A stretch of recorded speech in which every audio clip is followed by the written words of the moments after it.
Yo, what's going on, guys? Today I was going to be reviewing the 3D illusion lamp from Lamptee. So in the box it comes with everything that you need to get started. It comes with the actual design, which I ended up going with some abstract looking design. I thought it looked pretty cool, so I went with that. It comes with the light box, which this is where you're going to put your design into so you can actually illuminate. It does take 3 AA batteries, so if you're interested in just putting batteries in it, you can.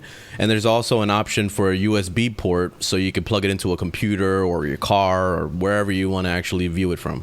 It also comes with a remote control, so you can be able to adjust the levels of the light, and you could even make it flash and stuff like that. I wanted to test it with an external battery, so I went ahead and just used that with the USB. But it actually works, and I was really surprised about this because you can be able to just basically take it wherever you want. Use it outside, you can use it in your patio, wherever the hell you want to put it. So it's really, really awesome.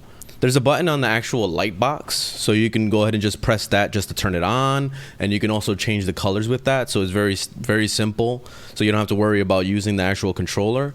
But if you use the controller, you have options of having it flash, having it change colors periodically, how many hours you want it to be going on or off or whatever. There's just a lot of different options on this that I wasn't really able to understand.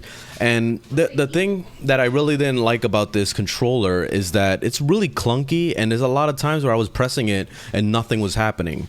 So it seems like there's just the controller is just not the way to go. I'd rather just press the button on the actual light box to get it to change colors. But I don't know if I had a defective controller or anything, but it was just really unresponsive to the button presses. But with the controller, you have a lot more options because you'll be able to add the flashes and the time and stuff like that to it. If you just want the light to go on and you just want to keep it on, you're better off just pressing the button on the light box. But other than that, you would probably need the controller if you wanted to change colors automatically. Which then I ran into seizure mode, which I like to call it seizure mode because it was flashing so fast and so crazy that I felt like I was gonna have a heart attack just staring at it. So I don't really recommend you guys like doing this mode, but it's still pretty cool that it's able to do a lot more things other than just be on, and that's it.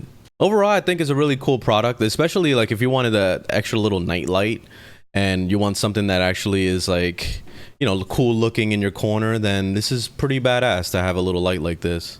Lamptee was nice enough to send me one of these to do a review on. Put that down in the description if you're interested in getting one of these. There's so many options of different types. There's some from even Fortnite. There's some from, they even got Star Wars in there. The only thing we're missing is some Space Lords in it, or City of Heroes. I know City of Heroes, no, probably not. Yeah, that was a quick little review of the illusion lamps, but thanks for watching. Leave a thumbs up if you liked it, thumbs down if you didn't, and I'll see you on the next one. Later, guys.